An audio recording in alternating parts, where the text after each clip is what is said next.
Now, some points of engagement, because I think you need to engage with the third sector if you want to deliver your outcomes around health inequalities as well. The Joint Strategic Needs Assessment.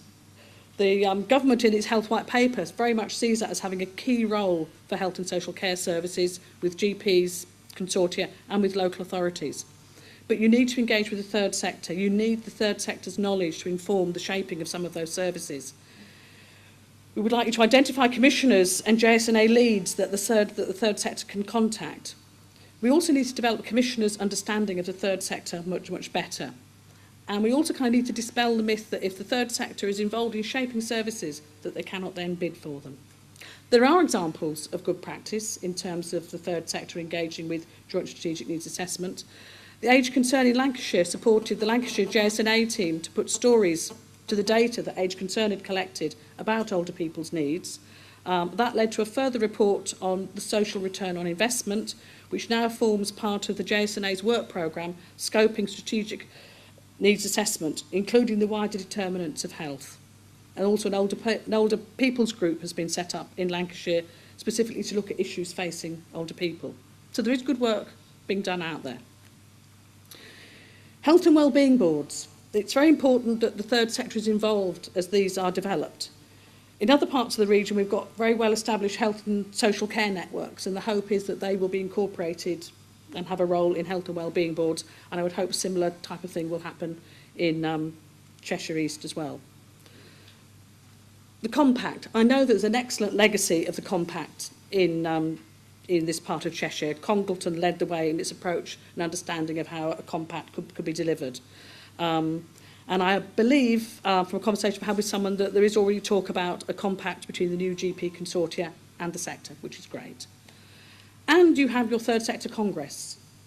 That's your conduit to the third sector. You need to use it to engage with, because here could be new providers of future services in East Cheshire for you.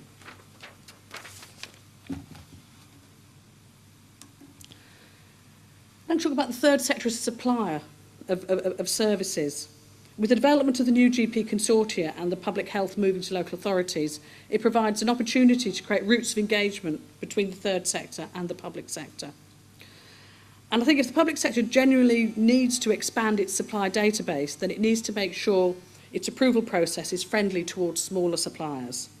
Don't put unnecessary bureaucratic barriers in the way. Make the process fit the contract size. One size doesn't necessarily fit all when it comes to commissioning. And often it is too easy just to continue to work with the VCS organisations you've always worked with. If you want to tackle health inequalities, you need to develop a wider provider base. One of the ways forward is to identify who is out there in the third sector providing services is through a provider directory. And we've been doing some research in the region as to what would be the most appropriate way forward, and online directories seem to have found sort of favour. And there is one good example I can give you that was developed by Halton Voluntary Action with St Helens CVS. It's called the Here to Help directory. It's a health and wellbeing commissioning directory. It's online, and it was developed in partnership with NHS Halton and St Helens and the two borough councils. It's a third sector supply database. They mapped local organisations and their contributions towards national indicators and local priorities. So it's somewhere that commissioners can go and look and find out who is delivering services that meet your priorities in Halton and St Helens. You also need to look at developing your third sector supplier base. As I said, the development of the new GP consortia and the public health role is going to provide an opportunity for new relationships, but it needs to be a two-way process. The third sector is going to be an unknown territory for many GP consortia, so need to create early opportunities for dialogue. We need to talk to third sector organisations. You're only going to find out what's available in the way of new services or new ways of delivery by having informal conversations. And that shouldn't impede or impact on any formal bidding process, but it can contribute to the design of much better services. Advertise your tender opportunities widely. Link up with local third sector networks that will disseminate tender opportunities for you. That way you're likely to get a much broader choice. Make sure that the financial regulation is not putting an unnecessary administrative burden on local third sector providers. Make the bidding process match the contract value, and make the reporting requirements match the contract value as well.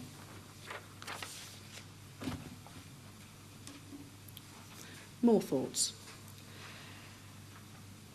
If you generally want to reduce health inequalities, you're maybe going to have to think about working in a different way. You're going to have to work with local organisations to find out how they reach groups you want to target and individuals. Use their expertise and the people they work with to develop the services. Grants, the dreaded word. Small groups need grants. They're often just run with volunteers and they don't have the capacity to write bids. Innovation needs support. Grants are an important way of ensuring that new ideas get developed. Embedding social value.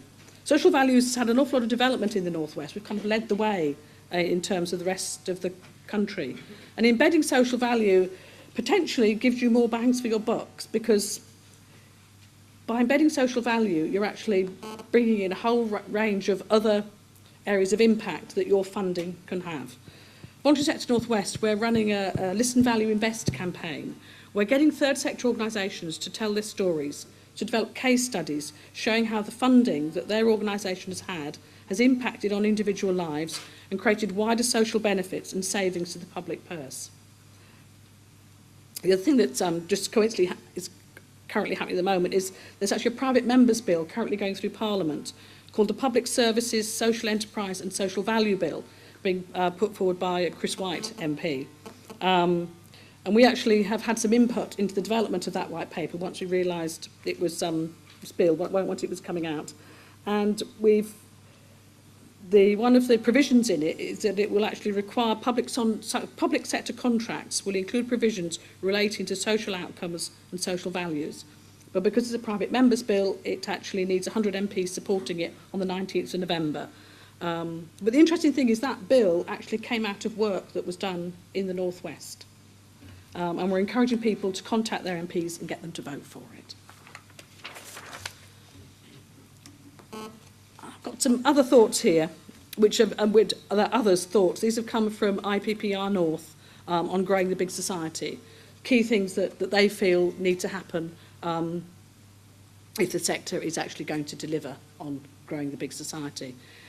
End restricted specifications on how delivery should occur. I mean, it's quite interesting in the private sector. If the private sector bids to deliver a contract, they tend to be left alone to get on with how it delivers. Sometimes the third sector gets asked all sorts of questions about how they're going to deliver it. You wouldn't do that with the private sector. So it's about thinking about how you actually treat the private sector, the third sector. Avoid overly complex processes. Again, that puts off small organisations bidding to do work. Avoid tight timescales, don't need to explain what that means. And beware of overly large contracts, because again, that impacts on the type of organisation that can actually bid for it. Just some key messages. The sector does not just exist to deliver public services. It actually exists to support the communities, groups or individuals it works with. It might be seen as a public service in some cases, and a lot of third sector organisations have concern that they end up with mission drift because the only way to get money is to deliver this public service. And so quite often some organisations are seriously considering whether this is what they want to do. VCS can help play a key role in shaping services. It does have experience and knowledge that can change the way services can be delivered and in reaching out to the communities, groups and individuals who are on the edges of society.